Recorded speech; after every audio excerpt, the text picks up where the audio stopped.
Mr. President.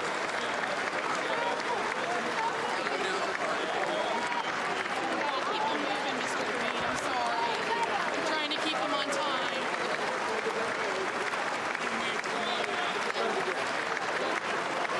I'm going to try a selfie.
Members of Congress, I have the high privilege and distinct honor of presenting to you the President of the United States.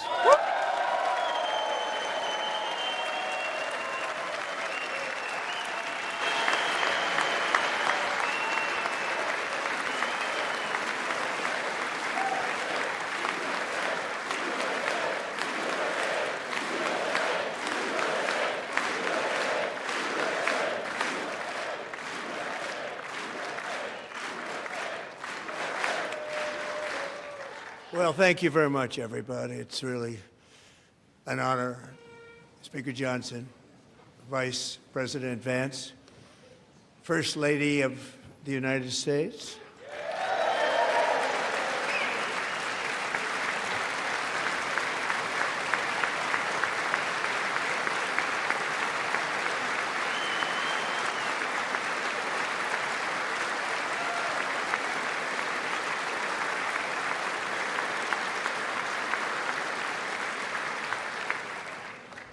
Second Lady of the United States,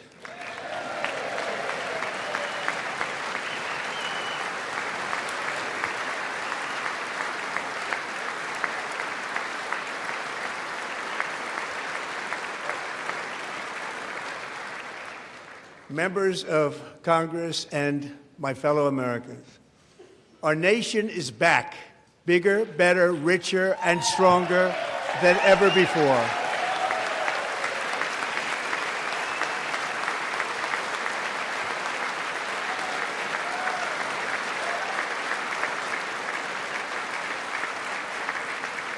less than 5 months from now, our country will celebrate an epic milestone in American history, the 250th anniversary of our glorious American independence. This July 4th, we will mark 2.5 centuries of liberty and triumph, progress and freedom in the most incredible and exceptional nation ever to exist on the face of the earth. And you've seen nothing yet. We're going to do better and better and better. This is the golden age of America.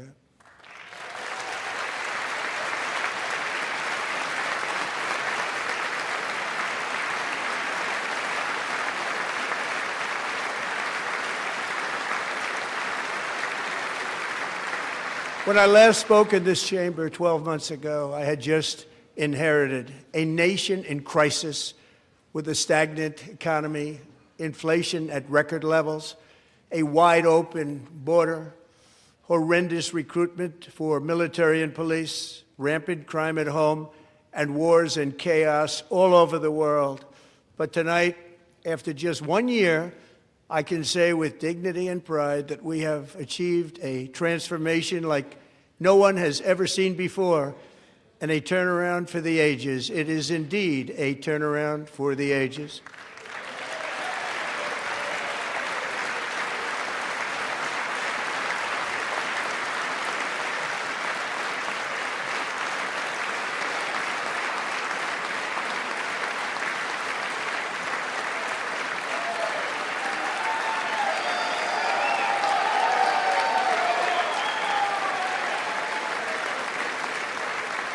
And we will never go back to where we were just a very short time ago. We're not going back. Today, our border is secure.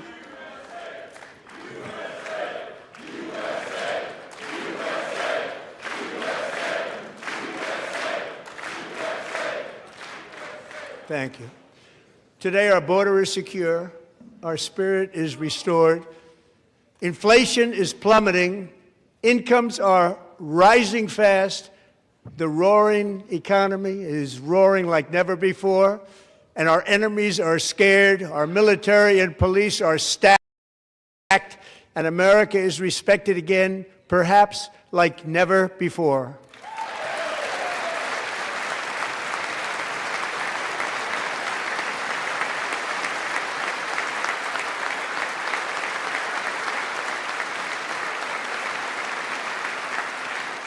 After 4 years in which millions and millions of illegal aliens poured across our borders, totally unvetted and unchecked, we now have the strongest and most secure border in American history by far.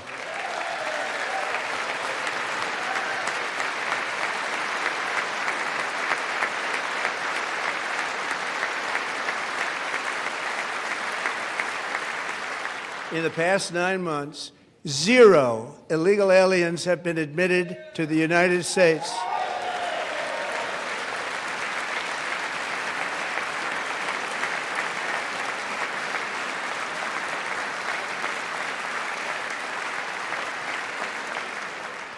But we will always allow people to come in legally, people that will love our country and will work hard to maintain our country.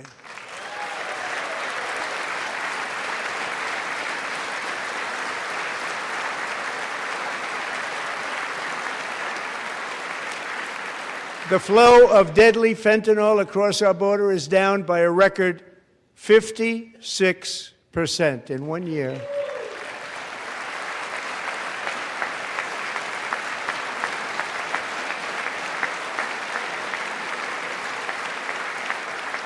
And last year, the murder rate saw its single largest decline in recorded history. This is the biggest decline, think of it, in recorded history, the lowest number in over 125 years, year 1900. In fact, substantially before my wonderful father, I had a wonderful father, Fred, before he was born, substantially before he was born. That's a long time ago. He wouldn't like me to say that, but that's a long time ago.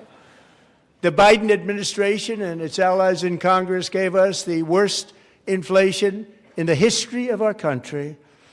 But in 12 months, my administration has driven core inflation down to the lowest level in more than 5 years, And in the last 3 months of 2025, it was down to 1.7%.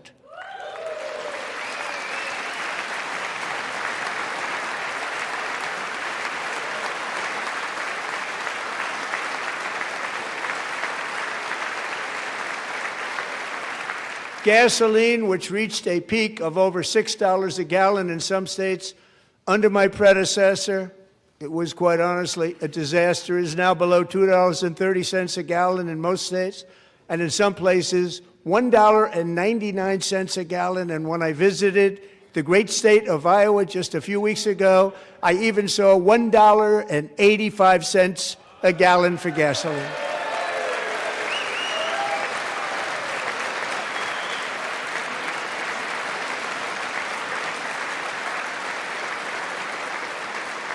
Mortgage rates are the lowest in 4 years and falling fast, and the annual cost of a typical new mortgage is down almost $5,000 just since I took office. 1 year.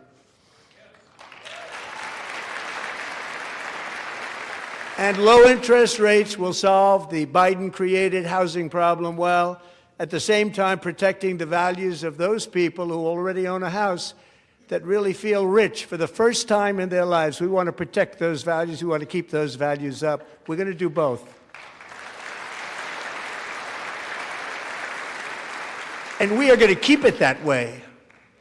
The stock market has set 53 all-time record highs since the election. Think of that, 1 year. Boosting pensions, 401ks, and retirement accounts for the millions and millions of Americans. They're all gaining. Everybody's up, way up. In 4 long years, the last administration got less than $1 trillion in new investment in the United States. And when I say less, substantially less. In 12 months, I secured commitments for more than $18 trillion pouring in from all over the globe.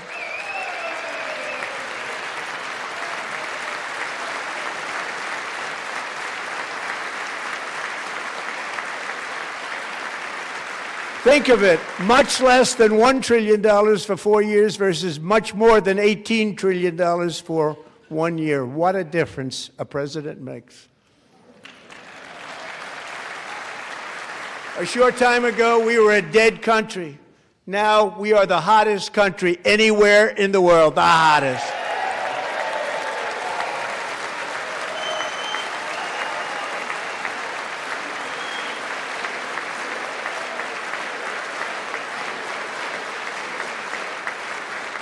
As thousands of new businesses are forming and factories, plants, and laboratories are being built, we have added 70,000 new construction jobs in just a very short period of time. It's getting bigger and bigger and stronger. Nobody can believe what they're watching. American oil production is up by more than 600,000 barrels a day, and we just received from our new friend and partner, Venezuela, more than 80 million barrels of oil.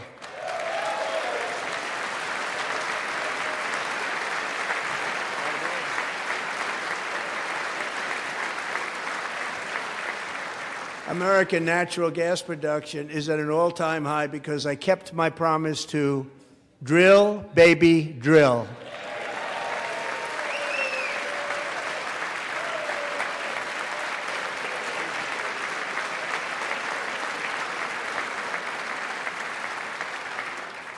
More Americans are working today than at any time in the history of our country. Think about that. Any time in the history of our country, more working today. And 100% of all jobs created under my administration have been in the private sector.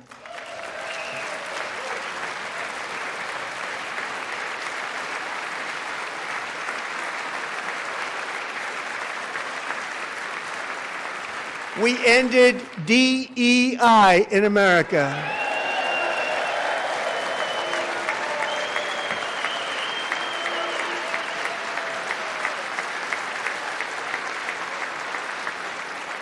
We cut a record number of job-killing regulations, and in 1 year we have lifted 2.4 million Americans, a record, off of food stamps.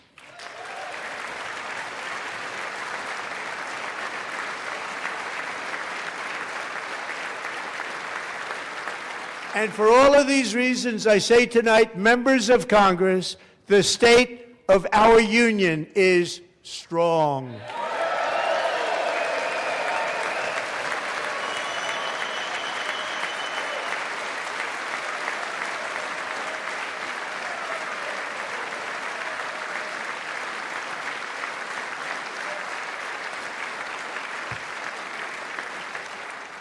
Our country is winning again. In fact, we're winning so much that we really don't know what to do about it. People are asking me, please, please, please, Mr. President, we're winning too much. We can't take it anymore. We're not used to winning in our country. Until you came along, we're just always losing, but now we're winning too much.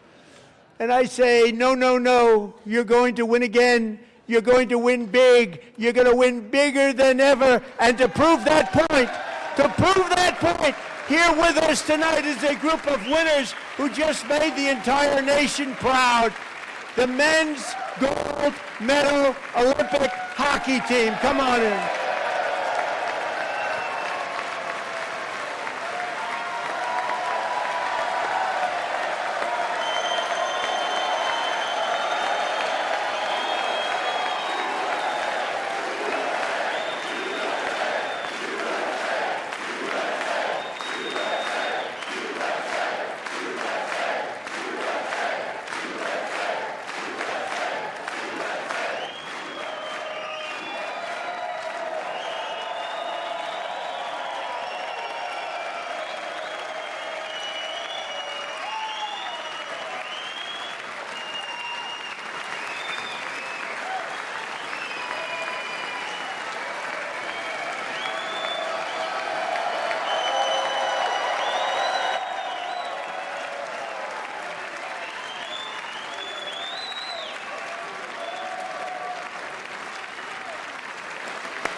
Go ahead.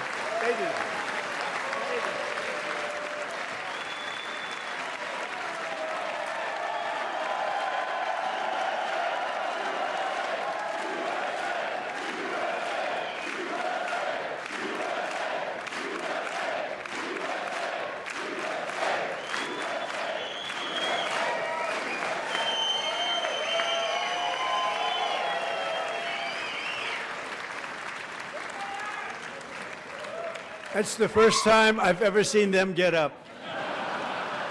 And actually, not all of them did get up. But they beat a fantastic Canadian team in overtime, as everybody saw, as did the American women who will soon be coming to the White House.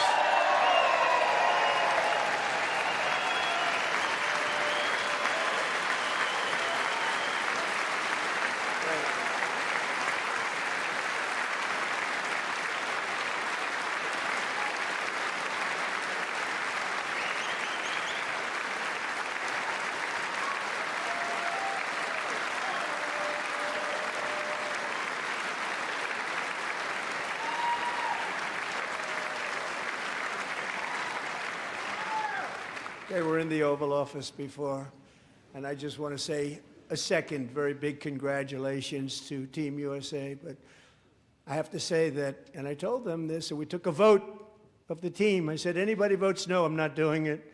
So they stood there, and they weren't about to say no, because I've never seen a goaltender play as well as goalie Connor Hellebuck.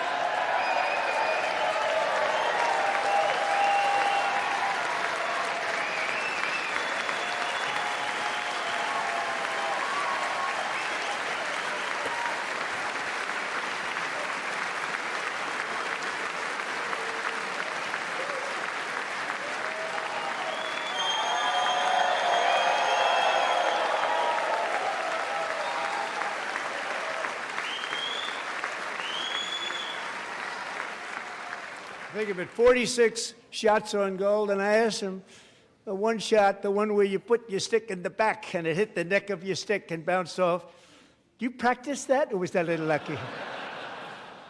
He refused to answer that question. But I just want to tell you that the members of this great hockey squad will be very happy to hear, based on their vote and my vote, and in this case my vote was more important, that I will soon be presenting Connor with our highest civilian honor, which we will be given and which has been given to many athletes over the years.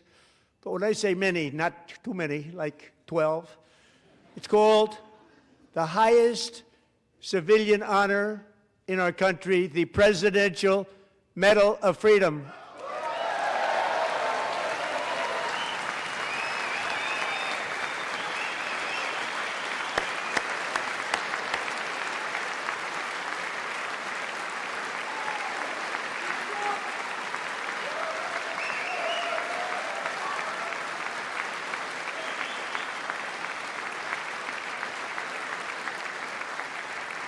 Great athletes have gotten that, very great, the best, and I thought he deserved it. And I did take a vote, every single one of them. I said, I'm not giving it if anybody goes no, and every single one of them rapidly put up their hand.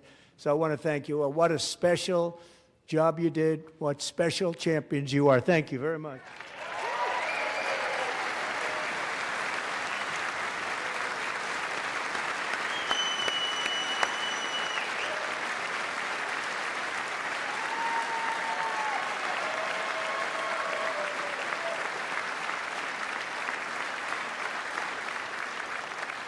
I'm also pleased to say that the next time the Olympic torch is lit, it will be here in America for the 2028 Olympics, and it's the summer version right in Los Angeles. We're going to do a good job in Los Angeles.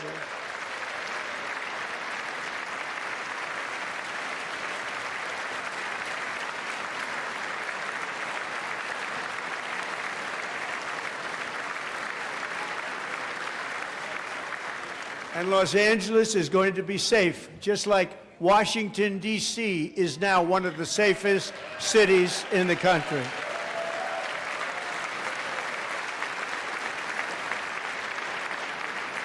And this year, and I must say I got them both. I got them in my first term, and I was disappointed because I didn't think I'd be the president when this happened. But strange things took place. And now I've got them because I got the Olympics, I got the 2026 FIFA World Cup, and I wanted to claim the 250th, but I didn't get away with that one. I couldn't claim that one for myself. But we're getting the World Cup, so we have the World Cup and the Olympics coming, and that is exciting news.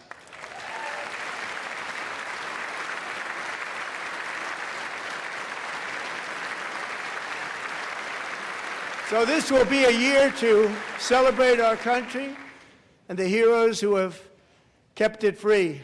Men like Buddy Taggart. At age 17, Buddy volunteered to defend America in World War II, serving in the Pacific under the great General Douglas MacArthur.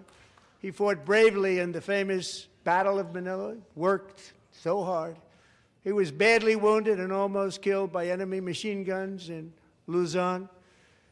And 81 years ago this month, he liberated the largest internment camp in the Philippines, one of the largest anywhere in the world. But he earned many honors, including a Purple Heart and a Bronze Star, came home, started a family, and tonight he is in the gallery looking forward to July 4th, 2026, his 100th birthday.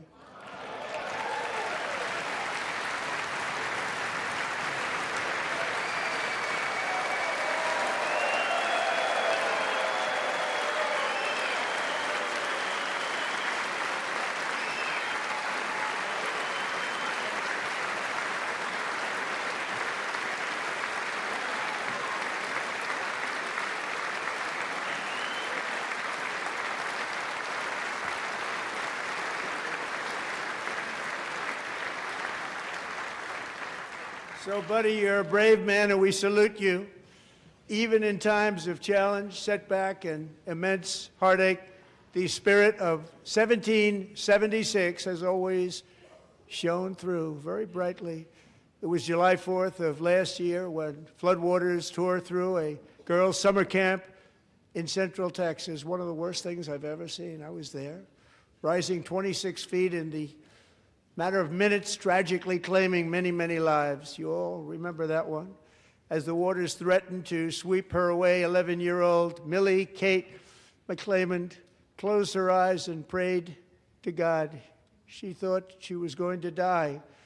Those prayers were answered when Coast Guard rescue swimmer Scott Ruskin descended from a helicopter above. Nobody knew where he came from. It was Scott's first ever rescue mission, a young guy, but very brave, very, very top, always top in his class, and he lifted not just Millie Kate, but 164 others to safety.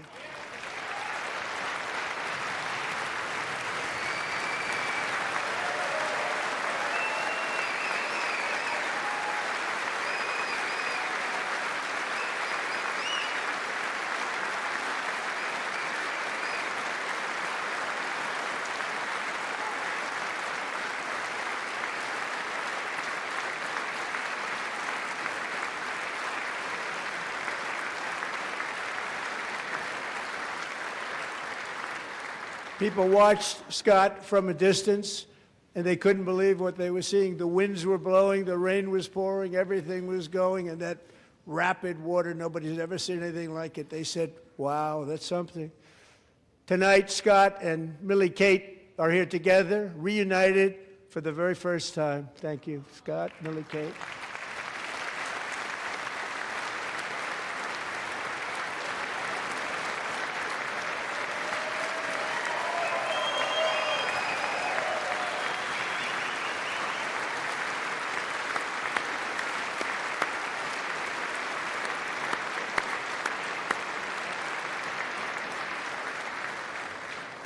And Petty Officer Ruskin, I'm pleased to inform you that I am now awarding you the Legion of Merit for extraordinary heroism, which is what it was, extraordinary heroism. Thank you.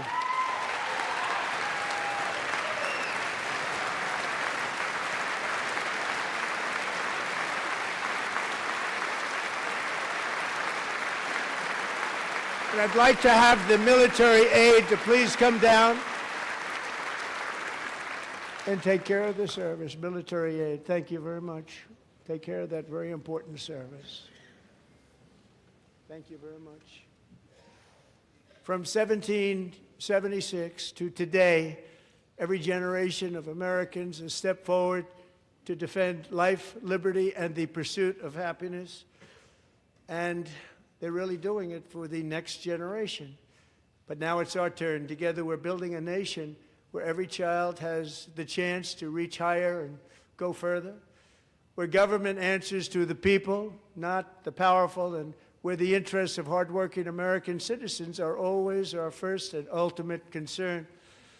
That is the debt we owe to the heroes who came before us, and that is the promise we must keep to America for our 250th year. Last year, I urged this Congress to begin the mission by passing the largest tax cuts in American history, and our Republican majorities delivered so beautifully. Thank you, Republicans.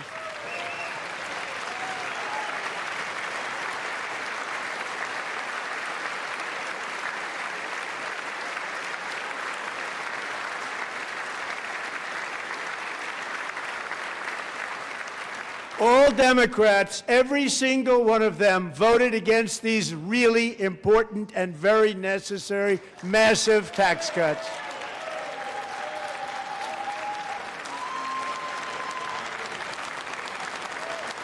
They wanted large-scale tax increases to hurt the people instead. But we held strong, and with the great, big, beautiful bill, we gave you no tax on tips, no tax on overtime, and no tax on Social Security for our great seniors.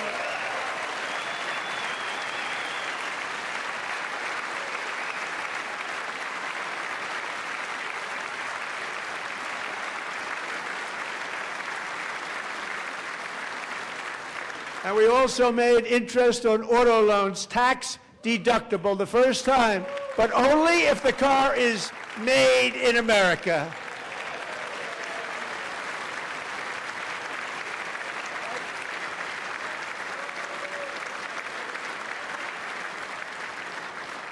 Recently in Pennsylvania, I met Megan Hemhauser, a devoted mom who's homeschools her children, beautiful, 2 children, during the day while waiting tables at night as her husband works overtime operating very heavy equipment. Megan is here this evening, and she's happy to tell you that she is so much richer because with no tax on tips, no tax on overtime, and her expanded child tax credit done again by Republicans, Megan and her husband will take home more than $5,000 extra just for the year, cutting her tax bill in more than half.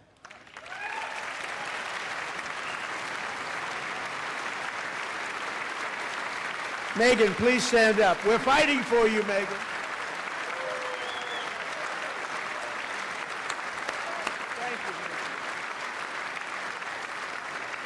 Thank you, Megan.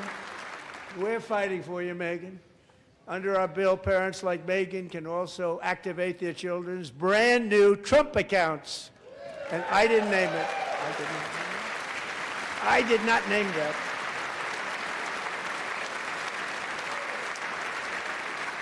Nobody believes me, but I did not name it. It was named by a very tall man sitting right there in the 3rd row. Nice man, a good man. Tax-free investment accounts for every American child. This is something that's so special and has taken off and gone through the roof. Millions will be pre-funded courtesy of the U.S. Treasury and private individuals like Michael and Susan Dell, who have donated $6.25 billion to fund the Trump accounts for 25 million American children. They're great people.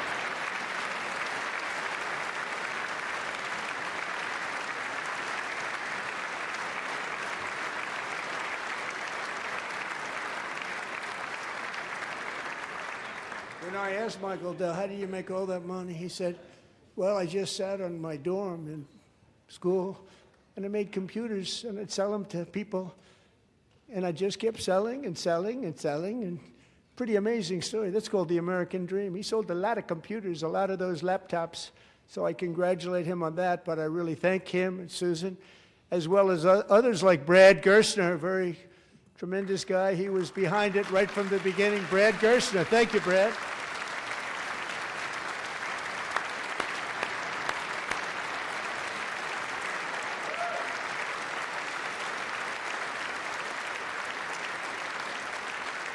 So with modest additional contributions, these young people's accounts could grow to over $100,000 or more by the time they turn 18. Think of it, how much money is that for somebody that started with nothing?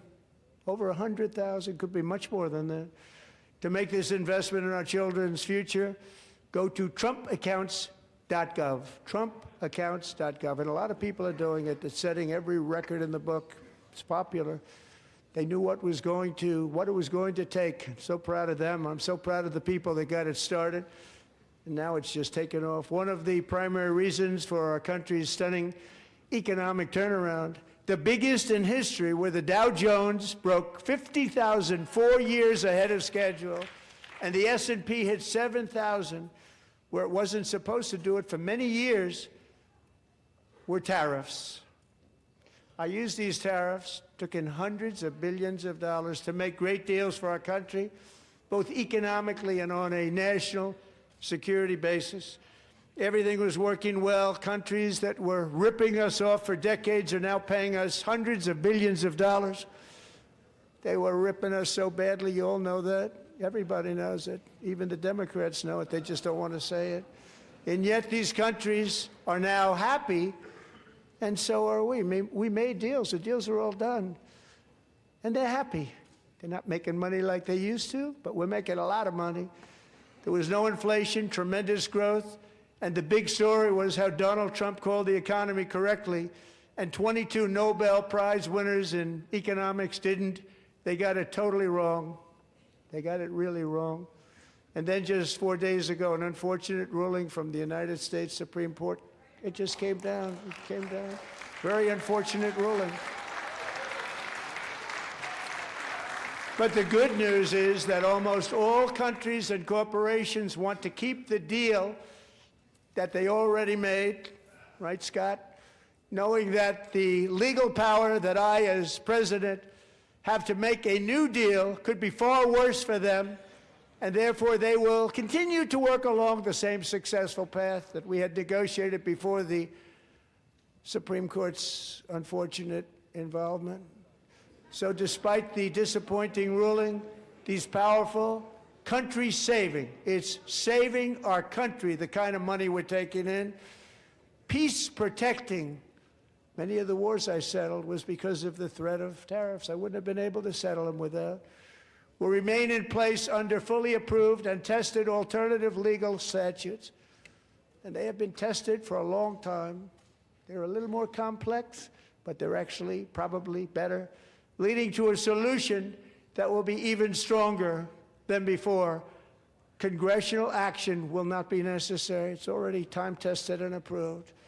And as time goes by, I believe the tariffs paid for by foreign countries will, like in the past, substantially replace the modern-day system of income tax, taking a great financial burden off the people that I love.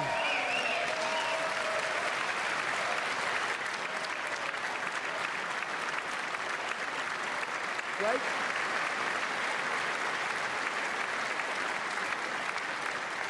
Moving forward, factories, jobs, investment, and trillions of dollars will continue pouring into the United States of America because we finally have a president who puts America first. I put America first. I love America.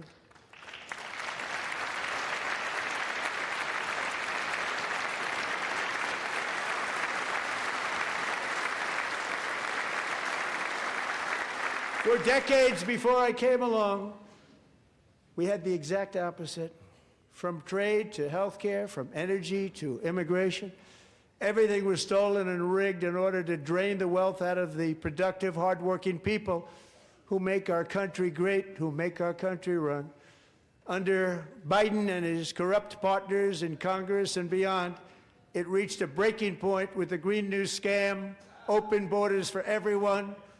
They poured in by the millions and millions from prisons, from mental institutions. They were murderers, 11,888 murders. They came into our country. You allowed that to happen. And record-setting inflation that cost the typical family $34,000 in just a speck of time. Now the same people in this chamber who voted for those disasters suddenly use the word affordability, a word they just used it. Somebody gave it to them, knowing full well that they caused and created the increased prices that all of our citizens had to endure. You caused that problem.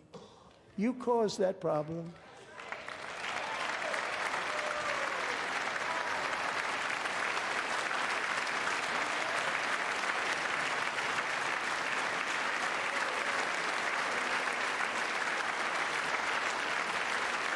They knew their statements were a lie. They knew it. They knew their statements were a dirty, rotten lie. Their policies created the high prices. Our policies are rapidly ending them. We are doing really well. Those prices are plummeting downward.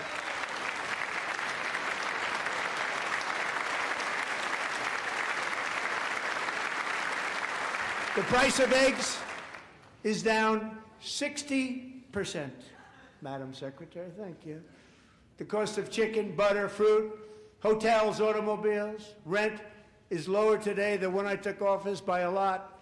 And even beef, which was very high, is starting to come down significantly. Just hold on a little while, we're getting it down. And soon you will see numbers that few people would think were possible to achieve just a short time ago. Nobody can believe when they see the kind of numbers, and especially energy, when they see energy going down to numbers like that, they cannot believe it. It's like another big tax cut.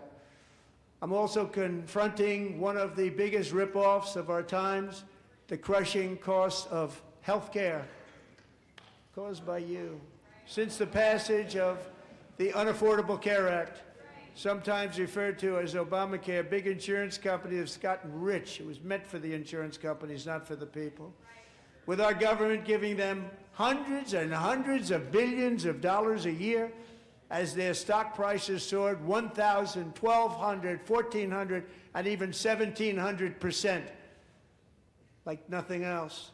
That's why I introduced the great health care plan. I want to stop all payments to big insurance companies and instead give that money directly to the people so they can buy their own health care, which will be better health care at a much lower cost.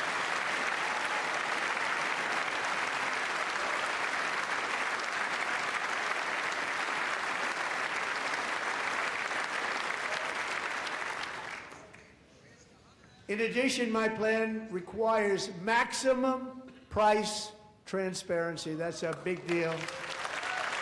Sounds so simple, so big. And I did that in my first term, and the Democrats immediately terminated it with full knowledge that they were doing a very bad thing for the people. Costs were going to go way up, and that's what happened, and now I'm bringing them way down on health care and everything else. I'm also ending the wildly inflated cost of prescription drugs like has never happened before.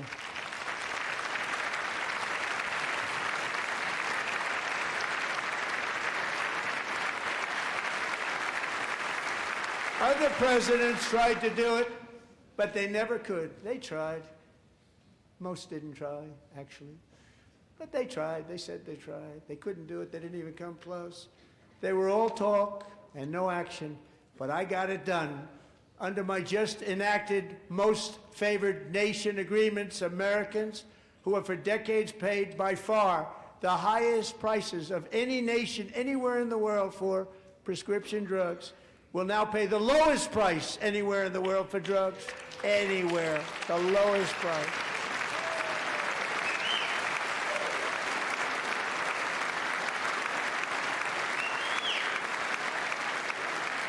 So in my first year of the second term, should be my third term, but strange things happen. I took prescription drugs, a very big part of health care, from the highest price in the entire world to the lowest. That's a big achievement. The result is price differences of 300, 400, 500, 600% and more, all available right now at a new website called TrumpRx.gov. And I didn't name that one either, by the way.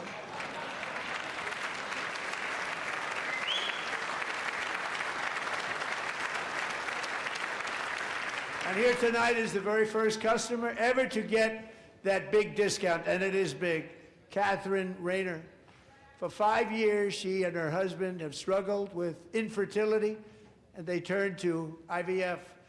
One drug has been costing Catherine $4,000 to purchase, but a few weeks ago, she logged onto the TrumpRx website and got that same drug that cost $4,000, got it for under $500. A reduction of much more, actually, than $3,500. Catherine, we are all praying for you, and you're going to be a great mom.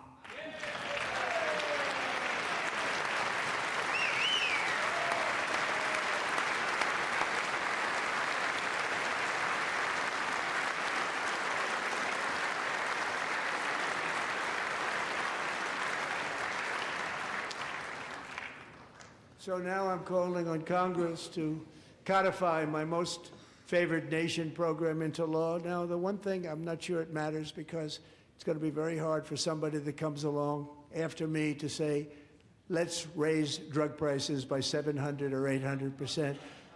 But John and Mike, if you don't mind, codify it anyway. They may do it. Codify it anyway. Thank you. Many Americans are also concerned that energy demand from AI data centers could unfairly drive up their electric utility bills. Tonight, I'm pleased to announce that I have negotiated the new Ratepayer Protection Pledge. You know what that is? We're telling the major tech companies that they have the obligation to provide for their own power needs. They can build their own power plants as part of their factory so that no one's prices will go up And in many cases, prices of electricity will go down for the community, and very substantially down. This is a unique strategy never used in this country before. We have an old grid. It could never handle the kind of numbers, the amount of electricity that's needed. So I'm telling them they can build their own plant. They're going to produce their own electricity.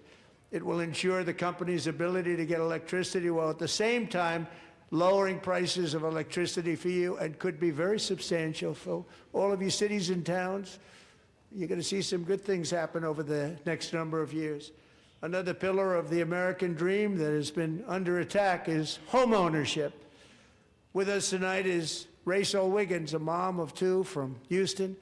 She placed bids on 20 homes and lost all of those bids to gigantic investment firms that bypassed inspection, paid all cash, and turned those houses into rentals, stealing away her American dream. She was devastated.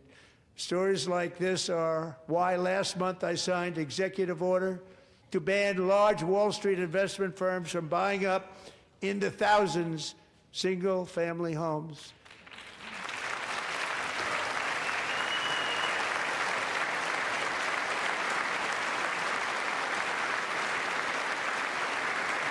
And now I'm asking Congress to make that ban permanent, because homes for people, really, that's what we want. We want homes for people, not for corporations. Corporations are doing just fine. Rachel, thank you very much. Good luck with your home. You'll get one soon.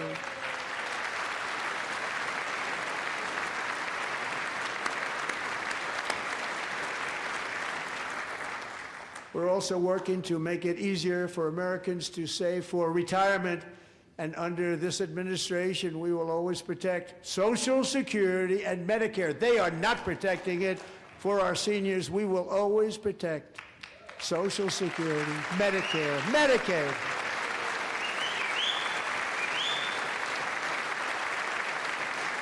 Since I took office, the typical 401k balance is up by at least $30,000.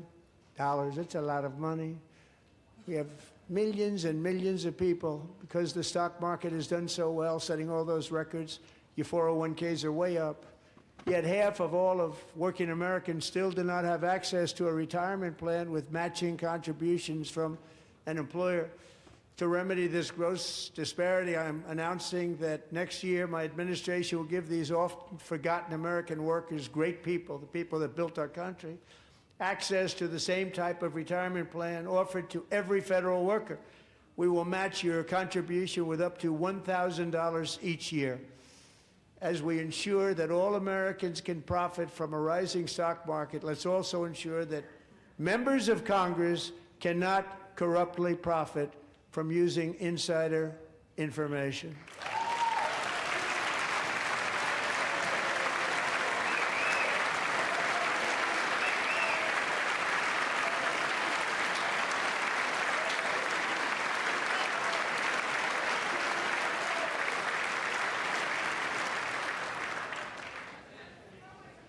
They stood up for that. I can't believe it. I can't believe it. Did Nancy Pelosi stand up if she's here? Doubt it. Pass the Stop Insider Trading Act without delay.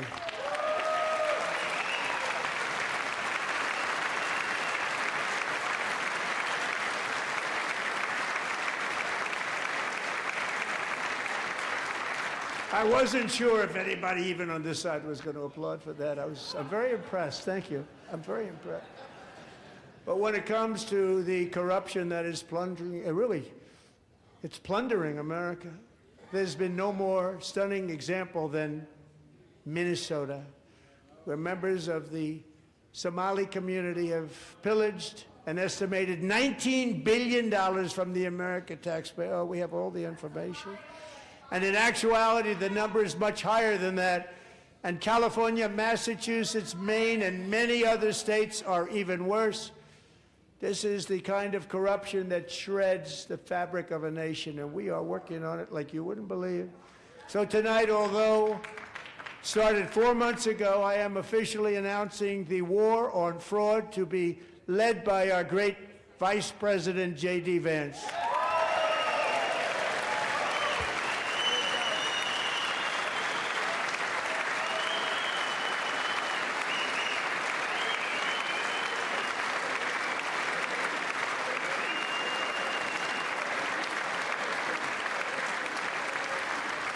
get it done.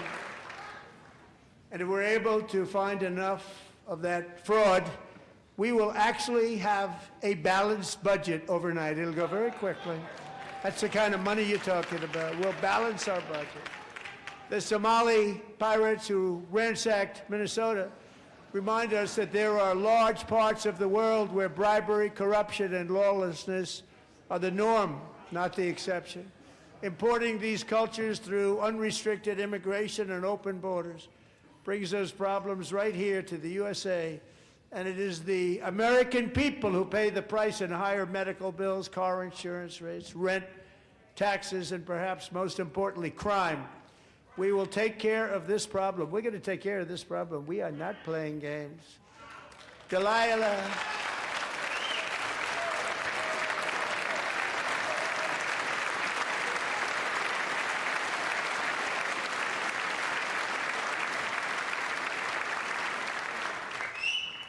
Delilah Coleman was only 5 years old in June 2024 when a 18-wheel tractor trailer plowed into her stopped car traveling at 60 miles an hour or more. The driver was an illegal alien let in by Joe Biden and given a commercial driver's license by open borders politicians in California. Doctors said Delilah would never be able to walk or talk, have a good life. She wouldn't even be able to eat again. But against all odds, she is now in the first grade learning to walk, and she's here this evening with her dad, Marcus, a fantastic man. Delilah, please, you are a great inspiration. Please stand up.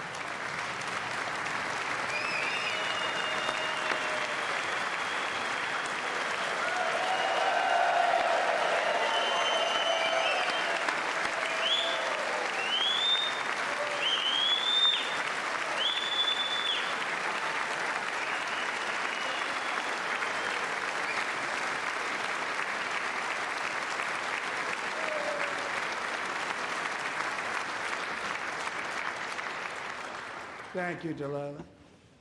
Many, if not most, illegal aliens do not speak English and cannot read even the most basic road signs as to direction, speed, danger, or location.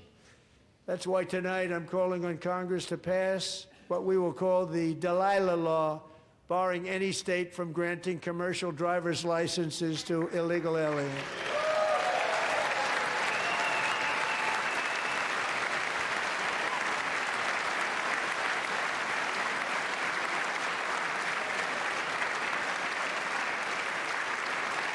And yesterday, as you probably saw at the White House, I hosted a ceremony with Americans who lost their treasured loved ones to the scourge of illegal immigration. People came into our country, how we allowed this to happen with our open borders. These are the angel moms and families that for decades our government betrayed and our media totally ignored. It was terrible. Hard to believe, actually. In 2023, a 16-year-old high school cheerleader named Elizabeth Medina was supposed to perform in her town's Christmas parade, but she never arrived. Her mother, Jacqueline, went home to look for her, and she found her lying dead in a bathtub, bleeding profusely after being stabbed 25 times.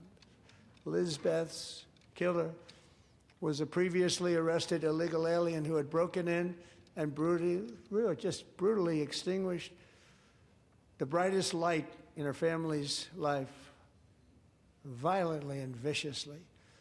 Her heartbroken mother is in the gallery to remind everyone in this chamber exactly why we are deporting illegal alien criminals to our country at record numbers, and we're getting them the hell out of here fast. We don't want them.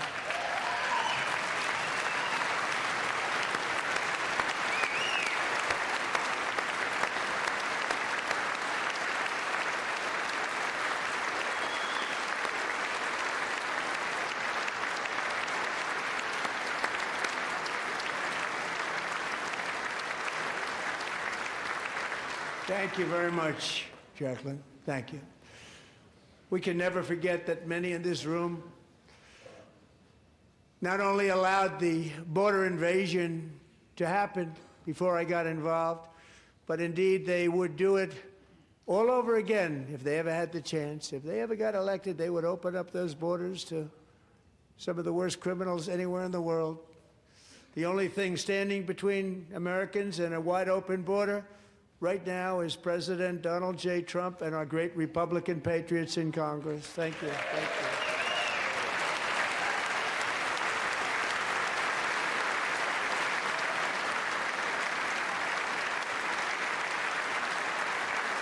As we speak, Democrats in this chamber have cut off all funding for the Department of Homeland Security. It's all cut off.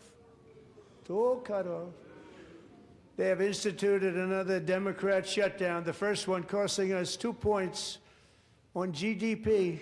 2 points we lost on GDP, which probably made them quite happy, actually. Now they have closed the agency responsible for protecting Americans from terrorists and murderers. Tonight I'm demanding the full and immediate restoration of all funding for the border security, homeland security of the United States, and also for helping people clean up their snow. We have no money because of the Democrats, and it would be nice, we'd love to give you a hand at cleaning it up, but you gave no money. Nobody's getting paid. It's a shame. So you have to think about it. We have, in case you didn't know, a pretty large snowstorm out there. One of the great things about the State of the Union is how it gives Americans the chance to see clearly what their representatives really believe. So tonight I'm inviting every legislator to join with my administration in reaffirming a fundamental principle. If you agree with this statement, then stand up and show your support. The first duty of the American government is to protect American citizens, not illegal aliens.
Isn't that a shame? You should be ashamed of yourself not standing up. You should be ashamed of yourself. That is why I'm also asking you to end deadly sanctuary cities that protect the criminals and enact serious penalties for public officials who block the removal of criminal aliens. In many cases, drug lords, murderers all over our country, they're blocking the removal of these people out of our country, and you should be ashamed of yourself. Yeah.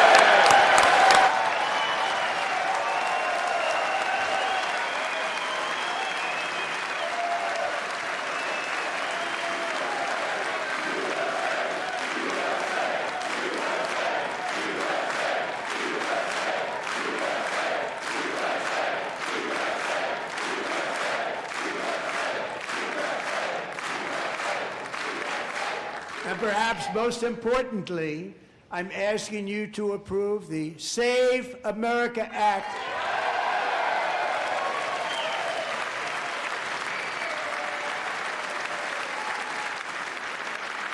to stop illegal aliens and others who are unpermitted persons from voting in our sacred American elections. That cheating is rampant in our elections. It's rampant.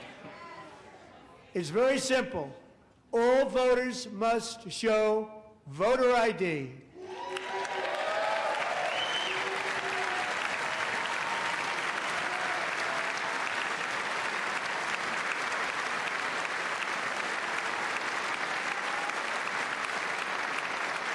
All voters must show proof of citizenship in order to vote.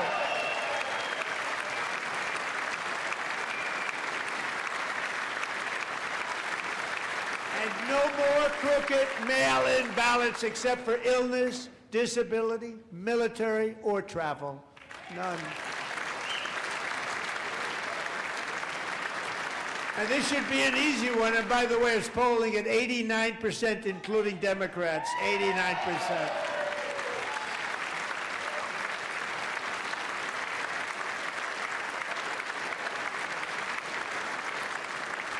And even the new communist mayor of New York City, I think he's a nice guy, actually. Speak to him a lot. Bad policy, but nice guy. Just said they want people to shovel snow. They got hit hard. Wants them to shovel snow, but if you apply for that job, you need to show 2 original forms of ID and a Social Security card. Yet they don't want identification for the greatest privilege of them all, voting in America. No, it's no good. No good. Both Republicans and Democrats overwhelmingly agree on the policy that we just enunciated. And Congress should unite and enact this common sense, country-saving legislation right now, and it should be before anything else happens.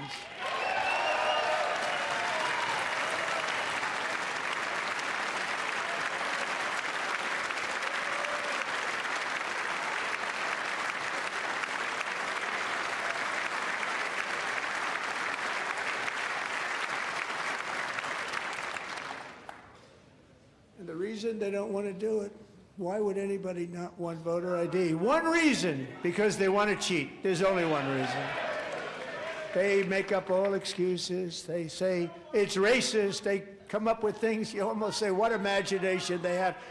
They want to cheat. They have cheated, and their policy is so bad that the only way they can get elected is to cheat. And we're going to stop it. We have to stop it, John.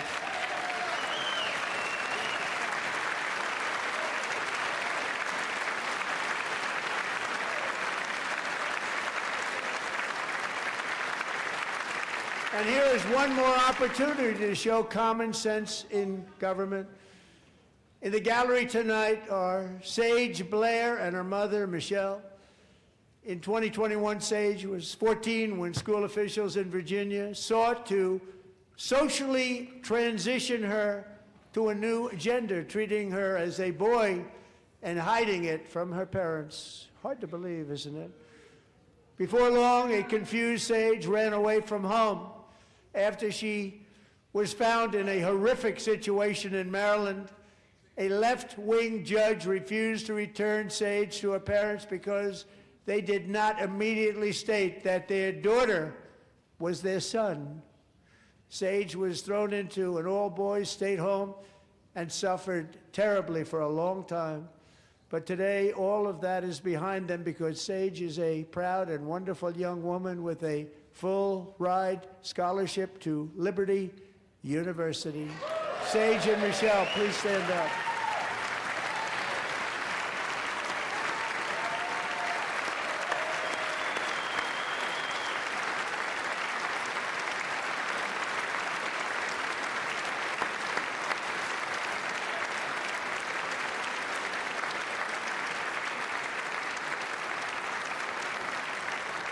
And thank you for your great bravery. And who can believe that we're even speaking about things like this?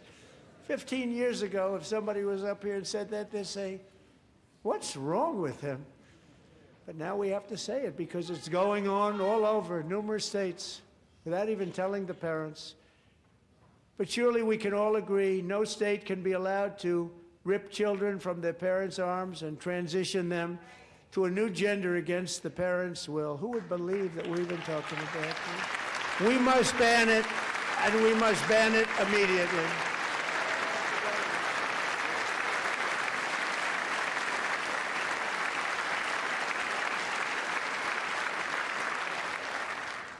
Look, nobody stands up. These people are crazy, I'm telling you. They're crazy.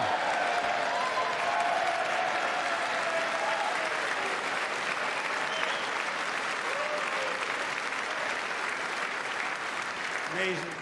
Incredible. Boy, oh boy.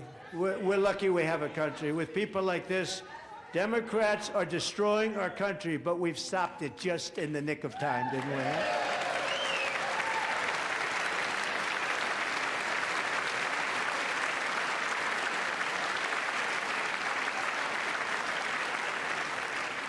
No one cares more about protecting America's youth than our wonderful First Lady. Now a movie star. She's a movie star. Can you believe it? Who would have believed that? Over the past year, she has had an incredible impact championing AI legislation, advancing a landmark executive order on foster care, and helping secure $30 million to launch the Melania Trump Foster Youth to Independence Initiative. It's a tremendous, really a tremendous thing that happened and had a lot of bipartisan support. She gets much better bipartisan support than I do. I get none. She gets a lot. Someday you're going to have to tell me how you did that. And students and educators in every state have joined the First Lady's efforts in the presidential AI challenge, keeping America's next generation positioned to succeed and strongly succeed in the future. Tonight, we welcome two young people whose lives reflect the First Lady's impact, Sierra Burns and Everest Nevermont. Thank you both, and Melania, thank you. I know how hard you worked on it. Thank you very much.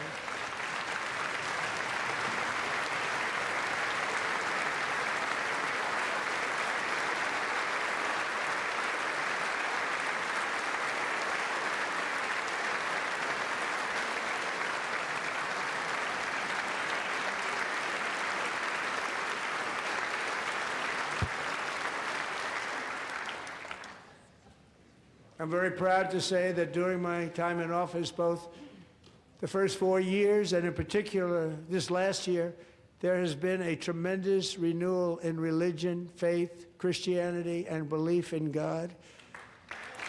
Tremendous renewal.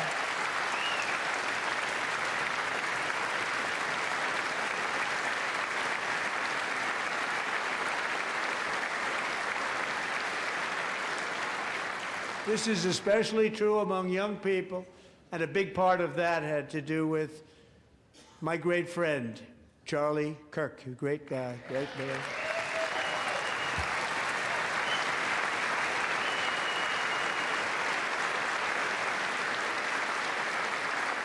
So last year, Charlie was violently murdered by an assassin and martyred, really martyred for his beliefs. His wonderful wife, Erica, is with us tonight. Erica, please stand.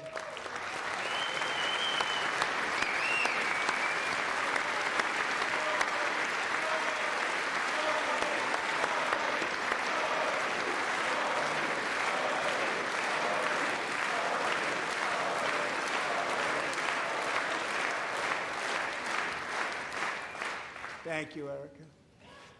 Been through a lot. In Charlie's memory, we must all come together to reaffirm that America is one nation under God, and we must totally reject political violence of any kind.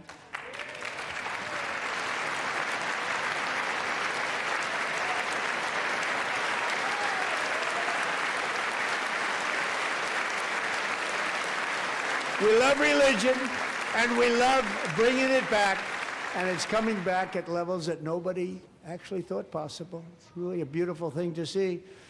Above all, unleashing America's promise requires keeping our communities safe.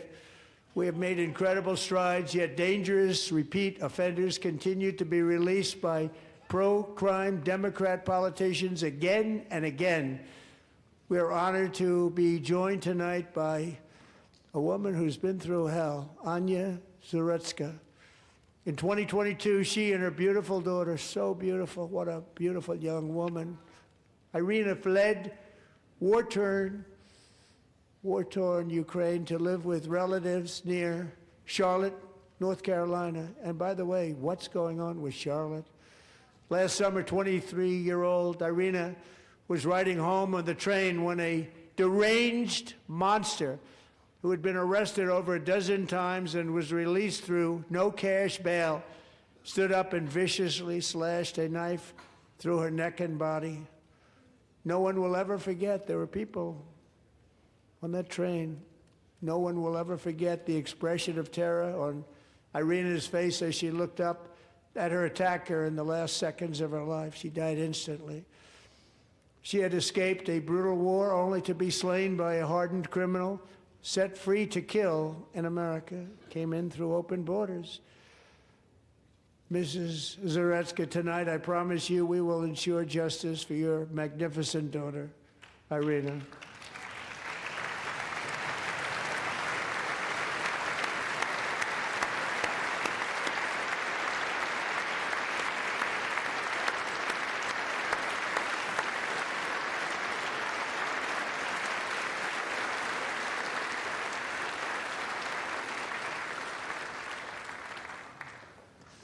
How do you not stand? How do you not stand? I'm asking this Congress to pass tough legislation to ensure that violent and dangerous repeat offenders are put behind bars, and importantly, that they stay there.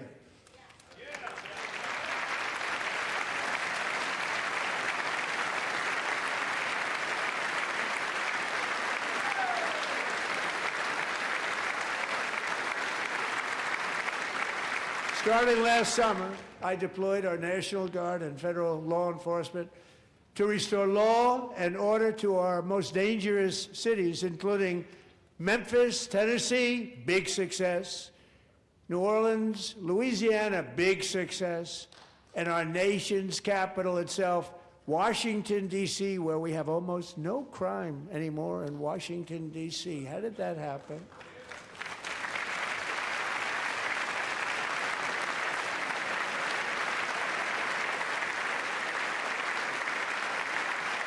In fact, crime in Washington is now at the lowest level ever recorded, and murders in D.C. this January were down close to 100% from a year ago.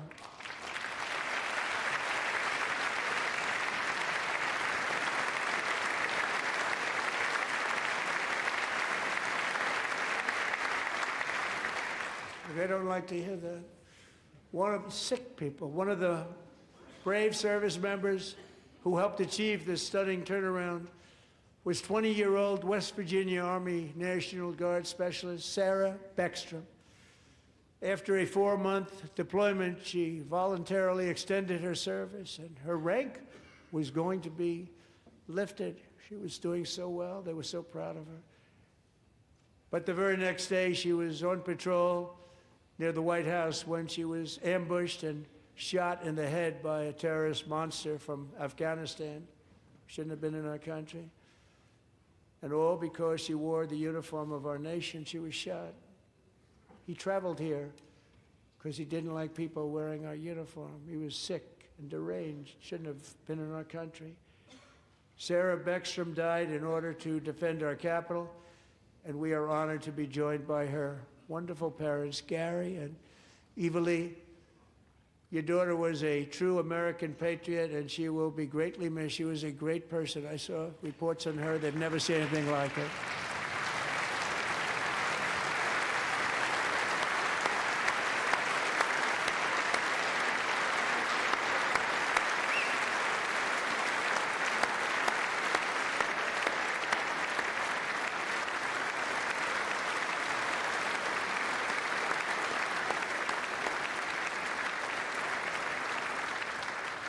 So sorry. Thank you very much.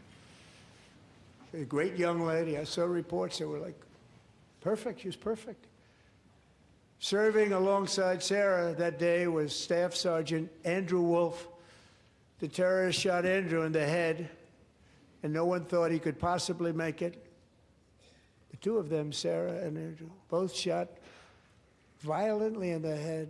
Neither was expected to make it. They weren't even given a chance, except his wonderful mother, named Melody, who I spoke to the same night, and she was so positive. The doctors thought that Andrew was gone, but his mother said, no, no, Mr. President, Andrew will be fine. He's going to make it. I've never seen anything like it. I mean, he was given almost no chance. She said, I have no doubt, sir, he's going to be okay. This was a conversation that I had with her that night, with her son laying helplessly in bed, blood all over. Everybody is praying, she said, sir, he will be okay. The doctors didn't understand what she was saying, and after looking at the results of the damage done, neither did I. She was so strong and conclusive that even Andrew's great father felt she didn't really understand the gravity of the situation. But she turned out to be right. Right, Melanie? She turned out to be right.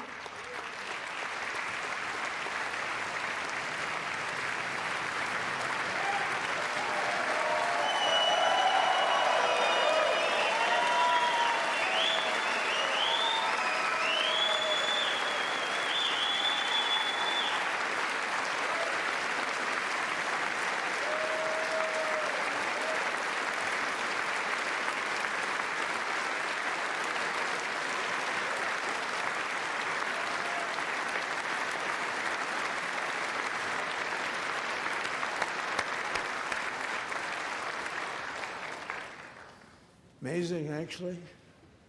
I said, where does this woman come from? She's the most positive person I've ever met. With God's help, Andrew has battled back from the edge of death, and we're talking about the edge of death, on his way to a miraculous recovery. He's got a little work to do, but he's doing great. Nice to see you. He's a good-looking guy. Nice to see you. Thanks, Andrew. Thank you very much.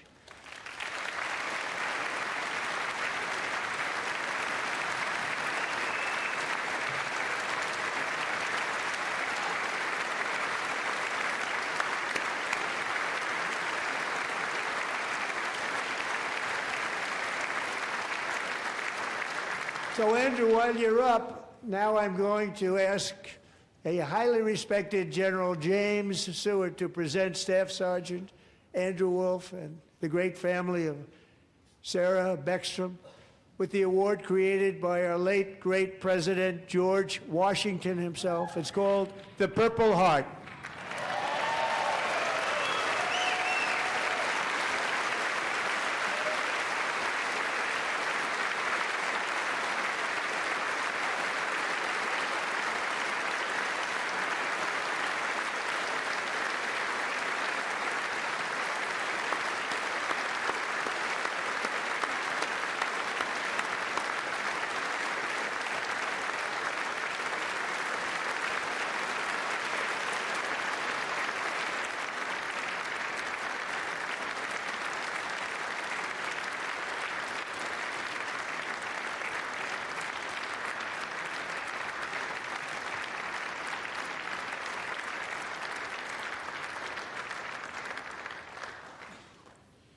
We love you all.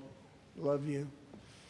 We're proudly restoring safety for Americans at home, and we are also restoring security for Americans abroad. Our country has never been stronger. In my first 10 months, I ended 8 wars, including Cambodia. Isn't it funny? Sick people. Cambodia and Thailand, Pakistan and India. Would have been a nuclear war. 35 million people, said the Prime Minister of Pakistan, would have died if it were not for my involvement. Kosovo and Serbia, Israel and Iran, Egypt and Ethiopia, Armenia and Azerbaijan, the Congo and Rwanda, and of course the war in Gaza, which proceeds at a very low level. It's just about there. And I want to thank Steve Witkoff and Jared Kushner for your help. Thank you, Steve. Thank you, Jared.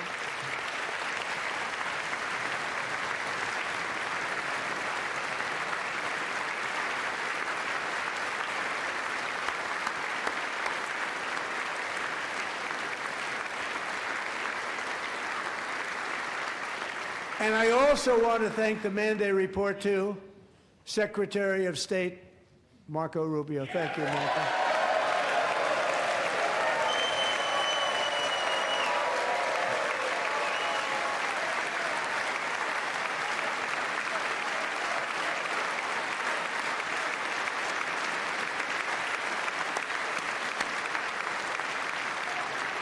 People don't like you.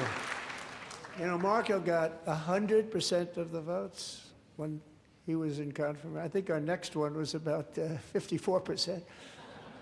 And some of the Democrats are now saying, I can't believe we approved that guy. And he said it's an honor that they feel that way, right, Marco? You have done a great job, great Secretary of State. I think he'll go down as the best ever.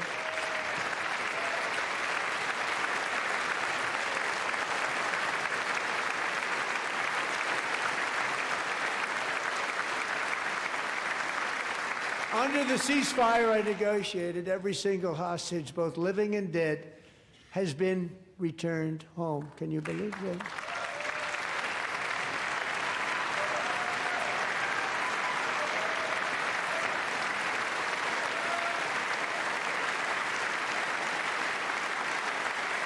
Nobody thought it was possible. Nobody thought that was possible. Both living and dead, and those parents who had a dead son, their boy, they'd always tell me their boy, they wanted him as much as though he were living. That was an amazing period of time. And they came back, and when we got all of the living hostages back, and many, many before them, but I always said those last 20 are going to be very tough, but we got many, many more, hundreds. But I said those last 20 are going to be tough. We got them back. But we only got back 14 or 15 of the dead of the 28. And believe it or not, Hamas worked along with Israel, and they dug and they dug and they dug. It's a tough thing to do, going through bodies all over, passing up 100 bodies sometimes for each one that they found. Tough job. And they finally got it back to 27. And then Steve and Jared, they got it back to 28. They found all 28. Nobody thought that was possible, but we did it. And I remember the family of the 28th. They were so grieved, but they were so happy as it's possible to be. They had their boy back. The mother said, "Sir, we have our boy back." What a period of time that was, but we got them all back. So thank you both very much. Great job.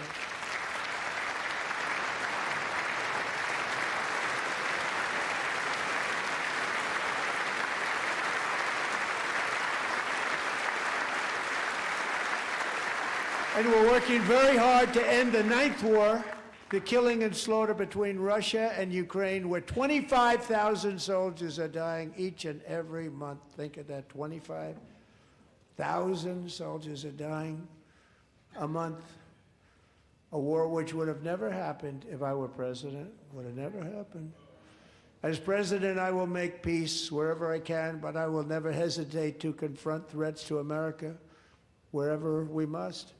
That's why in a breakthrough operation last June, the United States military obliterated Iran's nuclear weapons program with an attack on Iranian soil known as Operation Midnight Hammer.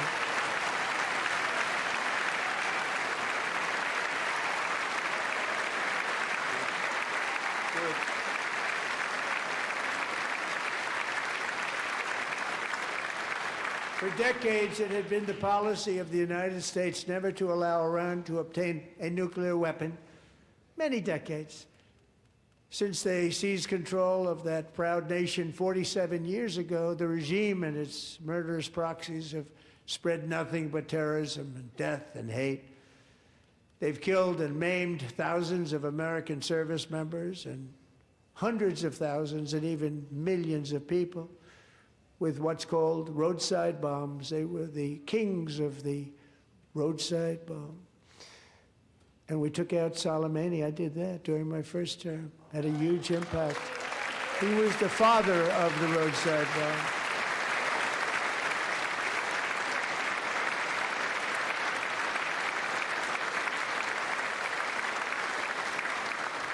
And just over the last couple of months with the protests, they've killed at least, it looks like, 32,000 protests. 32,000 protesters in their own country.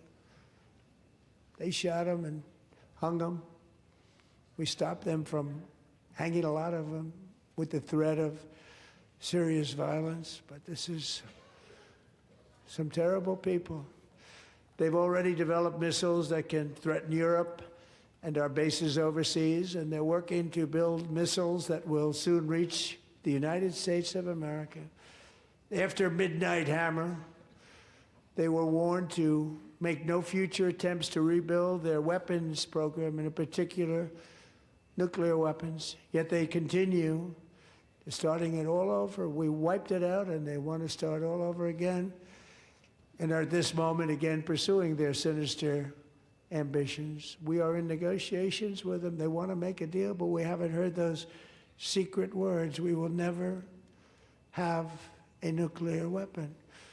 My preference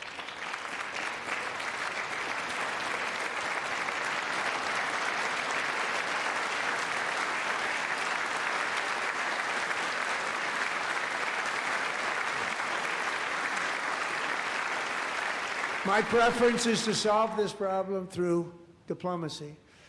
But one thing is certain, I will never allow the world's #1 sponsor of terror, which they are by far, to have a nuclear weapon. Can't let that happen.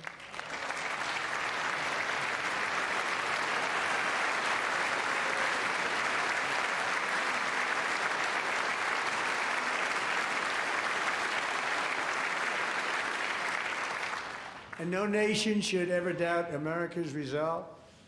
We have the most powerful military on earth. I rebuilt the military in my first term. We're going to continue to do so. Also, we just approved a $1 trillion budget. We have no choice. We have to be strong, because hopefully we will seldom have to use this great power that we built together. It's really called Peace Through Strength, and it's been very, very effective.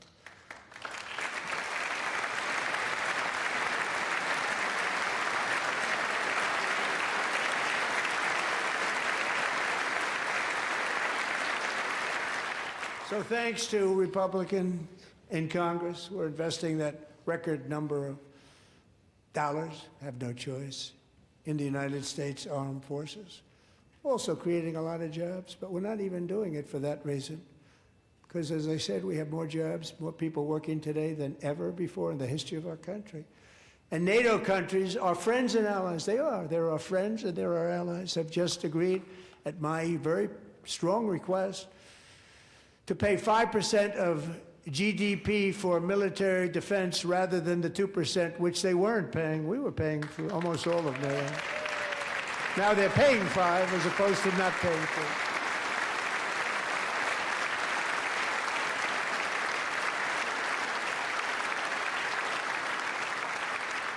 And getting that 5% was something which everyone said would never be done, could not happen. We got it really easily with one meeting.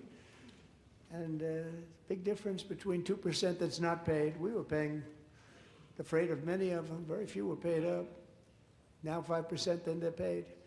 And everything we send over to Ukraine is sent through NATO, and they pay us in full. They pay us totally in full. Every branch of our armed forces is setting records for recruitment. This is so exciting. And every service member recently.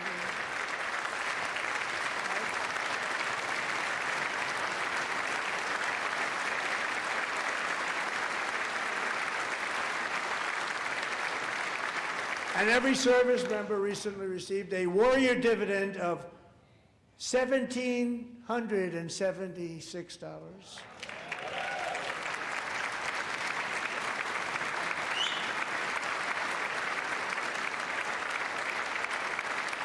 You know, they put it on my desk. We got the money from tariffs and other things, a lot of money we have. We have much more money than people understand.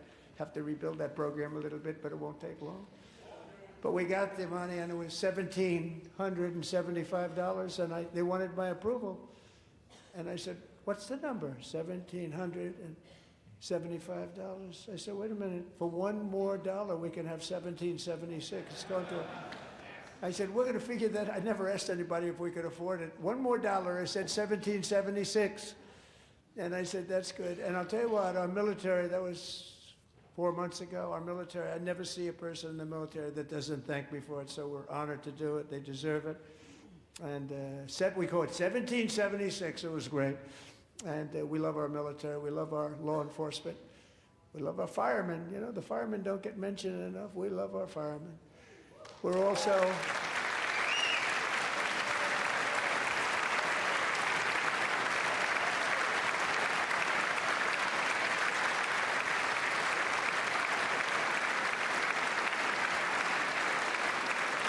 We're also restoring American security and dominance in the Western Hemisphere, acting to secure our national interests and defend our country from violence, drugs, terrorism, and foreign interference. For years, large swaths of territory in our region, including large parts of Mexico, really large parts of Mexico, have been controlled by murderous drug cartels.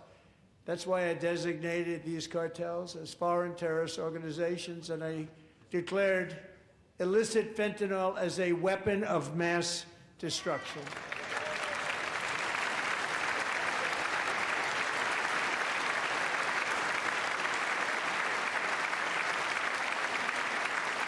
And with our new military campaign, we have stopped record amounts of drugs coming into our country and virtually stopped it completely coming in by water or sea. You probably noticed that. We very seriously damaged their fishing industry also. Nobody wants to go fishing anymore. We've also taken down one of the most sinister cartel kingpins of all. You saw that yesterday. In January,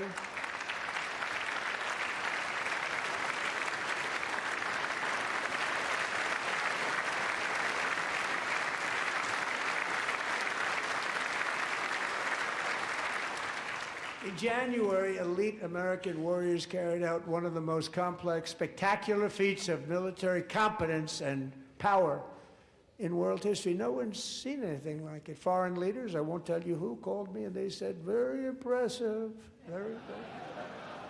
They couldn't believe, they all watched, they saw what happened. This is a different fighting force than we had years ago when we fought to tie. You know, it's a great fighting force. I'm so proud of it. Look at Space Force. Space Force is my baby, because we did that. My baby is becoming so important.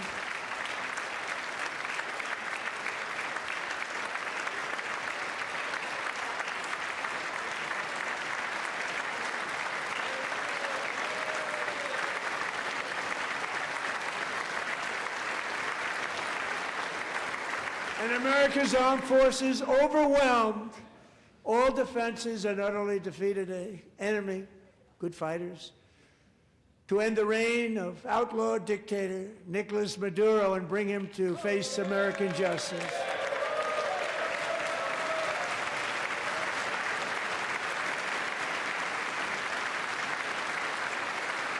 And this was an absolutely colossal victory for the security of the United States, and it also opens up a bright new beginning for the people of Venezuela. We're working closely with the new president of Venezuela, Delcy Rodriguez, to unleash extraordinary economic gains for both of our countries and to bring new hope to those who have suffered so terribly. They really did suffer. With us tonight is Alejandro Gonzalez. She grew up in a tight-knit Venezuelan family and was especially close to her beloved uncle Enrique. But after Enrique ran for office and opposed Maduro, he was kidnapped by Maduro's security forces and thrown into the regime's really infamous prison in Caracas. Alejandro feared she would never see her uncle again. She feared for her own life also. But since the raid, we have worked with the new leadership, and they have ordered the closure of that vile prison and released hundreds of political prisoners already, with more to come. Alejandro, I'm pleased to inform you that not only has your uncle been released, but he is here tonight. We brought him over to celebrate his freedom with you in person. Enrique, please come down.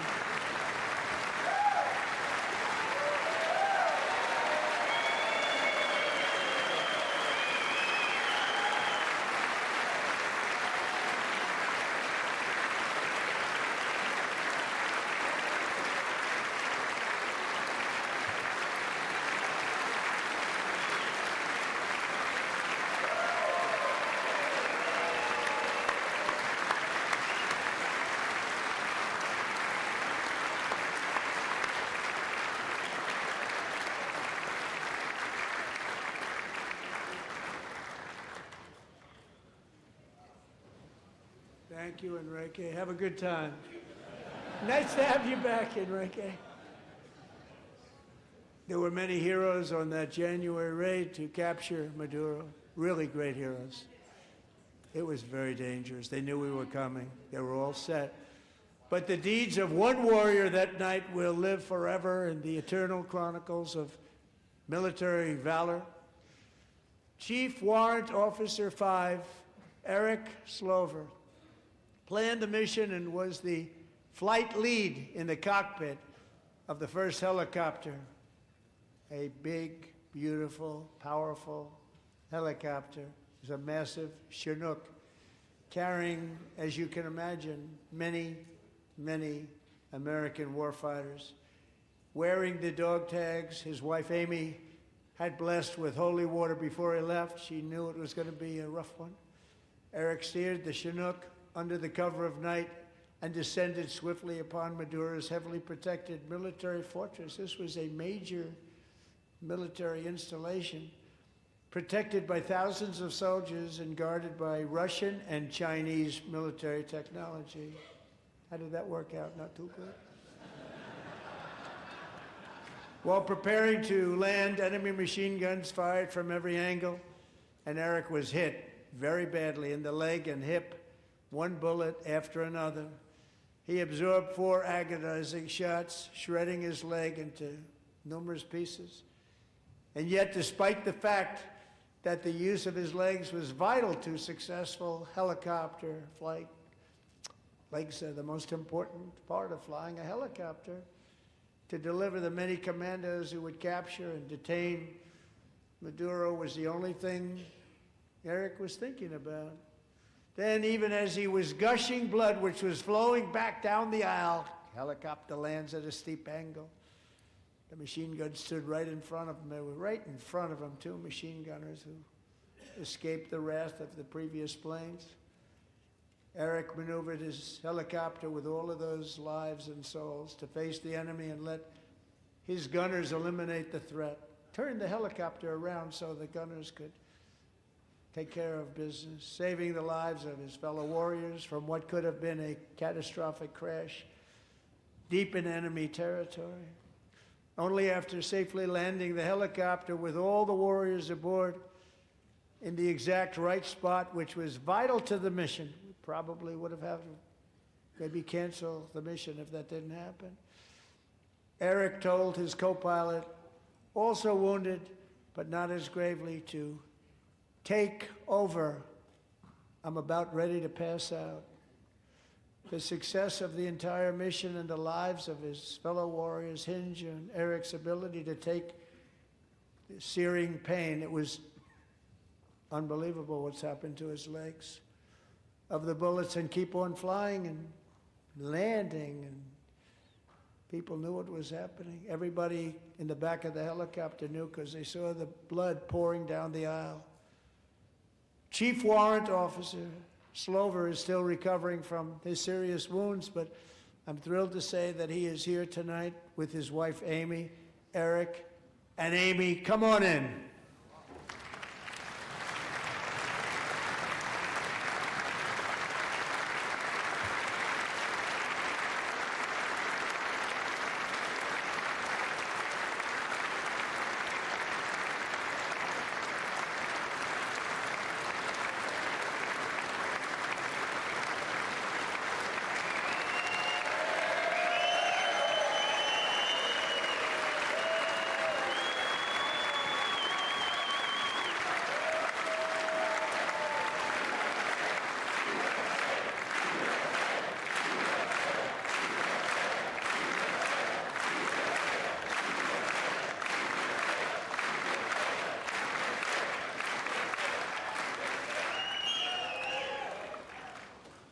So we have a surprise for Eric and Amy. In recognition of Eric's actions above and beyond the call of duty, I would now like to ask General Jonathan Braga to present Chief Warrant Officer Slover with our nation's highest military award, the Congressional Medal of Honor.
Well, thank you very much, Eric and Amy.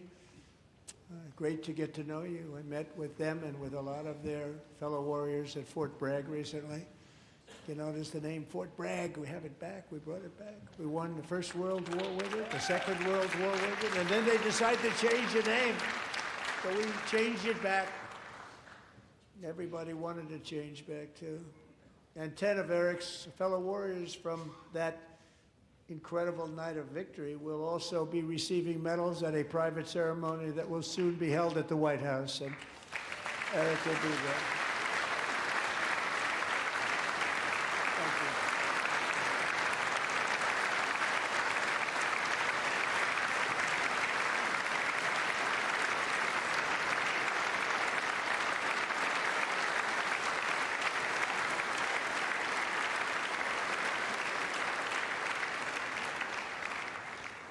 Thank you, Eric. That's a big one. Tonight we've celebrated many truly extraordinary American patriots, but there is one last living legend to honor before we go. He is one more heroic American aviator, Navy fighter pilot. Royce Williams served in World War II, Korea, Vietnam, flying more than 220 missions.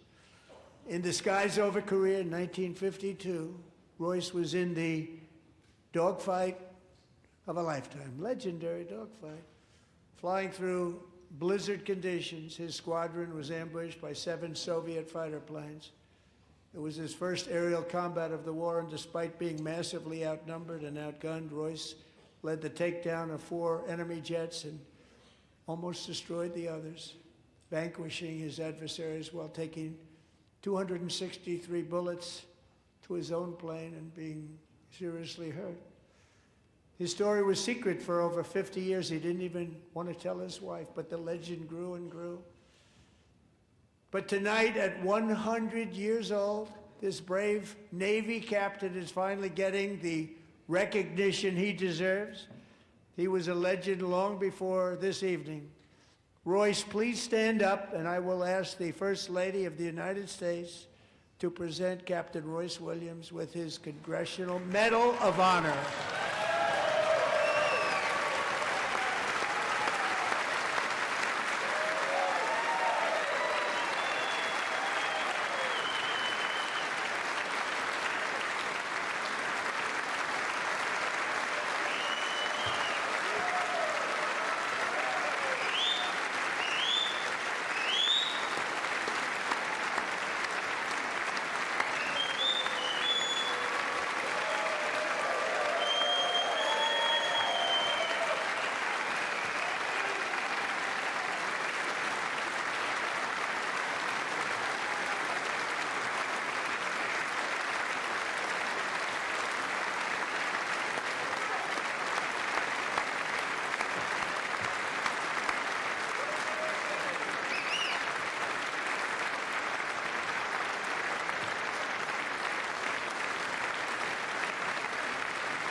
Thank you, Royce, and thank you, Eric. I've always wanted the Congressional Medal of Honor, but I was informed I'm not allowed to give it to myself, and I wouldn't know why I'd be taking it, but if they ever open up that law, I will be there with you someday. But you know, that's our highest honor, Congressional Medal of Honor, and that's a big thing, and it's an honor to be in the same room with you. Thank you both very much, Eric. Thank you.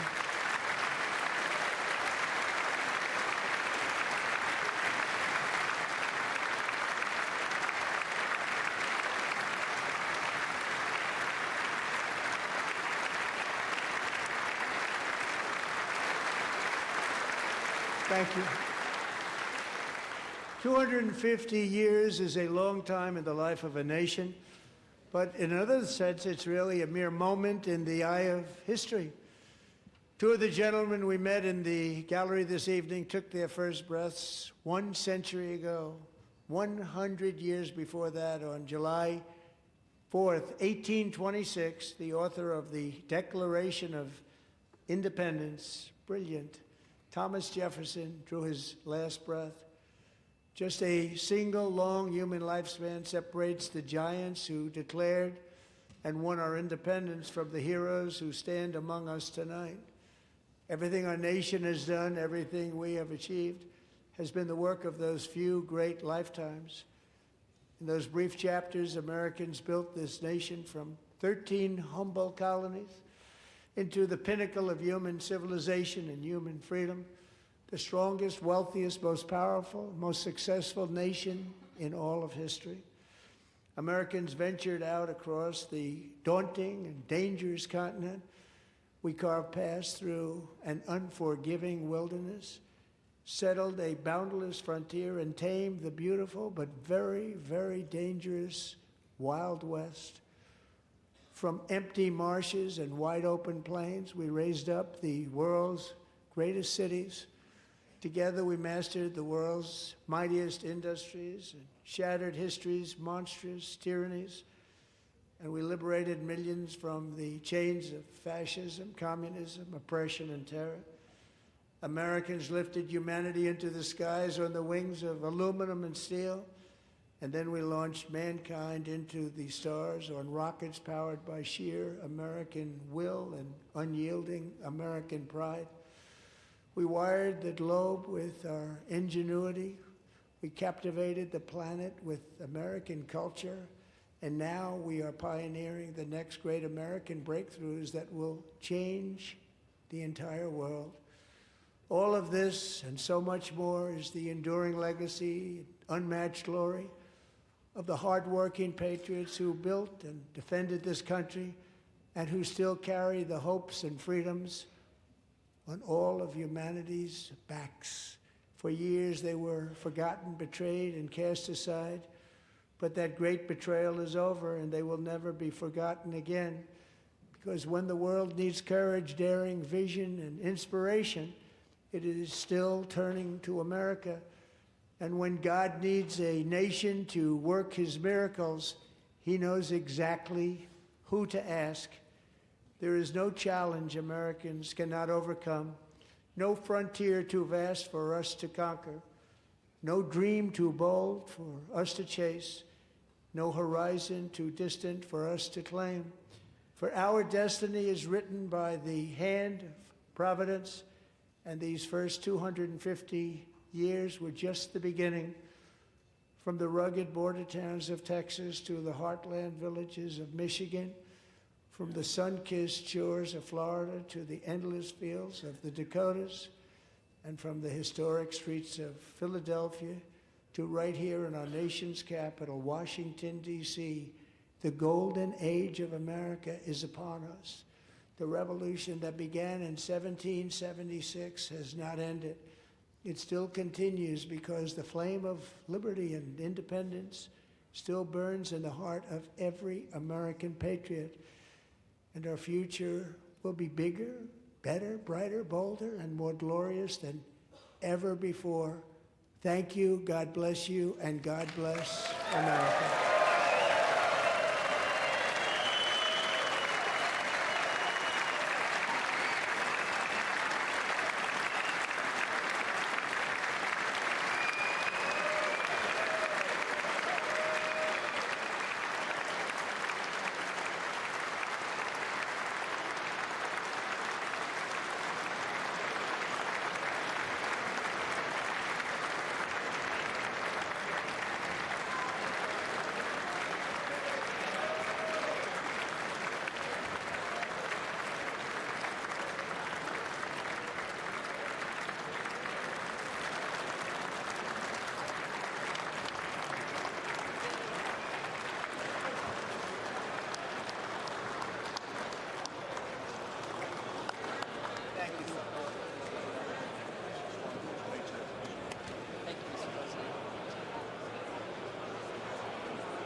president, that was a home run.